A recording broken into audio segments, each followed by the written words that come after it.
সৰু হৈ থাকোতে কোল্ড ড্ৰিংকছৰ বটলবোৰ প্ৰথম দোকানত ওলাইছে আৰু তেতিয়া মই সেইবোৰ দেখিলে সেইবোৰ মদৰ বটল বুলি ভাবিছিলোঁ সঁচাকৈ চিনি পোৱা নাছিলোঁ সেইবিলাক যে কোল্ড ড্ৰিংকছ আছিল কিন্তু এইবোৰ আজিকালি ইমানেই জনপ্ৰিয় হৈ গ'ল যে পানী আৰু চাহৰ পিছতেই পৃথিৱীত অতি বেছি সেৱন কৰা পানীয় বিধেই হ'ল এই কোল্ড ড্ৰিংকছ কিন্তু এই কোল্ড ড্ৰিংকছবোৰ আমাৰ শৰীৰৰ কাৰণে ইমান বেছি উপকাৰী কোনেও তাৰ কথা ভ্ৰূক্ষেপেই নকৰে আপুনি জানেনে যে ভাৰতৰ সংসদত যিখন কেণ্টিন আছে যিখনত মন্ত্ৰী বিধায়কসকলে খায় সেই কেণ্টিনখনত কোল্ড ড্ৰিংকছ পোৱা নাযায় তাত কোল্ড ড্ৰিংকছ এলাও নাই কোল্ড ড্ৰিংকছবোৰ আমাৰ শৰীৰৰ কাৰণে ইমানেই উপকাৰী যে আপুনি শুনি অবাক হৈ যাব গতিকে ভিডিঅ'টো শেষলৈ চাব যথেষ্ট ইম্পৰ্টেণ্ট ভিডিঅ' হয় এই কোল্ড ড্ৰিংকছৰ অপকাৰিতাৰ আটাইতকৈ প্ৰধান কাৰণটোৱে হ'ল ইয়াত ব্যৱহাৰ কৰা চেনি হয় আপুনি একাপ চাহত কিমান চেনি গ'লে বাৰু অতি বেছি 1 চামুচ নিশ্চয় তাত 1 চামুচৰ ঠাইত 2 চামুচ গুলিলেই চাহকাপ খাব নোৱাৰা হ'ব কিন্তু আপুনি যদি কোকা কোলা বা স্প্ৰাইটৰ ইনগ্ৰেডিয়েণ্ট লিষ্টখন চেক কৰে তাত দেখিব যে তাৰ প্ৰতি 100 ml 10.6 গ্ৰাম চুগাৰ থাকে অৰ্থাৎ 750 ml এই ৰেগুলাৰ সাইজৰ এটা বটলত 78 গ্ৰাম চেনি অৰ্থাৎ সাধাৰণ ভাষাত ক'বলৈ গ'লে 19 চামুচ চেনি মিহলোৱা থাকে আনহাতে মাজাৰ 600 ml বটলতে আকৌ 89 গ্ৰাম অৰ্থাৎ 22 চামুচ চেনি মিহলোৱা থাকে আপুনি ইয়াৰ আধা বটল খোৱা মানেও 10 চামুচ চেনি একেলগে খোৱা কিন্তু WHO এটা গাইডলাইন মতে এজন মানুহে এদিনত অতি বেছিহে 25 গ্ৰাম চেনি অৰ্থাৎ অতি বেছিকৈহে 6 চামুচ চেনি খাব লাগে কিন্তু চাহ মিঠাই বা এই বেলেগ বস্তুত খোৱা চেনিৰ কথা যদি বাদেই দিয়া হয় তেতিয়াও আপুনি আধা বটল মাজা বা স্প্ৰাইট খালেই চেনিৰ ডেইলি লিমিট ক্ৰছ কৰি যায় কিন্তু এই অতি বেছি চেনি খোৱাৰ ফলত আমাৰ শৰীৰক বহুত প্ৰকাৰে অপকাৰ কৰে মানুহৰ অগ্নাশয়ত ইনচুলিন নামৰ এবিধ হৰমন নিঃসৰণ হয় এই হৰমনবিধে আমাৰ তেজৰ পৰা গ্লুকোজবিলাক শক্তি হিচাপে আমাৰ বিভিন্ন কোষবিলাকলৈ যোৱাত সহায় কৰে কিন্তু এই কোল্ড ড্ৰিংকছবোৰ যেতিয়া আপুনি খায় তেতিয়া অতি বেছি চেনি খোৱাৰ কাৰণে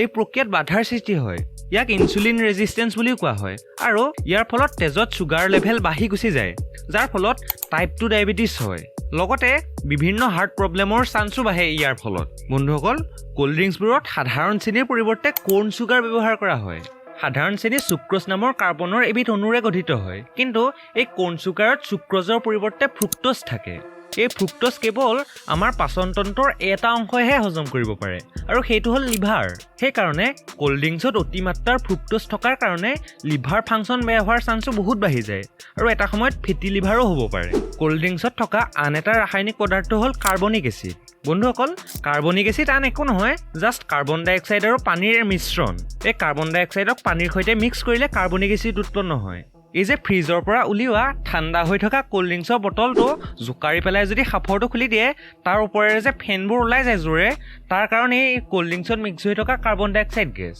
ঠাণ্ডা কৰি দিয়াৰ ফলত এই কাৰ্বনিক এচিডৰ পৰা কাৰ্বন ডাই অক্সাইড গেছবোৰ পৃথক হৈ গুচি যায় আৰু সাফৰটো খুলি দিলে গেছ হিচাপে ই বাহিৰলৈ ওলাই গুচি যায় কোল্ড ড্ৰিংকছ খোৱাৰ পিছত যে মানুহৰ উগাৰ আহে তাৰ কাৰণে এই কাৰ্বনিক এচিডেই হয় বহুতে কোল্ড ড্ৰিংকছ খালে গেছ ভাল হয় বা হজম হয় কাৰণে উগাৰ আহে বুলি ভাবে কিন্তু আচলতে কোল্ড ড্ৰিংকছৰ লগত পেটলৈ সোমাই যোৱা সেই কাৰ্বন ডাই অক্সাইড গেছবোৰে উগাৰ হিচাপে বাহিৰলৈ ওলাই আহে লং টাৰ্মত এই কাৰ্বনিক এচিডৰ কাৰণে আমাৰ দাঁতবোৰ দুৰ্বল আৰু বেমাৰী হৈ যোৱাৰ চান্স বহুত বাঢ়ি যায় বন্ধুসকল এই কোল্ড ড্ৰিংকছত আৰ্টিফিচিয়েল কেফেইন আৰু ফছফৰিক এচিডো ব্যৱহাৰ কৰা হয় এই দুইটা পদাৰ্থ একেলগে থকাৰ ফলত ই আমাৰ কিডনীত প্ৰভাৱ পেলায় যাৰ ফলত প্ৰস্ৰাৱৰ পৰিমাণ বাঢ়ি গুচি যায় গতিকে কোল্ড ড্ৰিংকছ খালে পানী আমাৰ শৰীৰলৈ যোৱাৰ বিপৰীতে বেছিকৈ পানীৰ লছহে হয় শৰীৰৰ পৰা বেছিকৈ প্ৰস্ৰাৱ হিচাপে পানীখিনি ওলাইহে আহে এই পদাৰ্থ দুটাৰ কাৰণে কিডনী ষ্টোন হোৱাৰ চান্সো বাঢ়ি যায় এই মাজা স্প্ৰাইট বা কোকা কোলাৰ যে বেলেগ ৰংবিলাক থাকে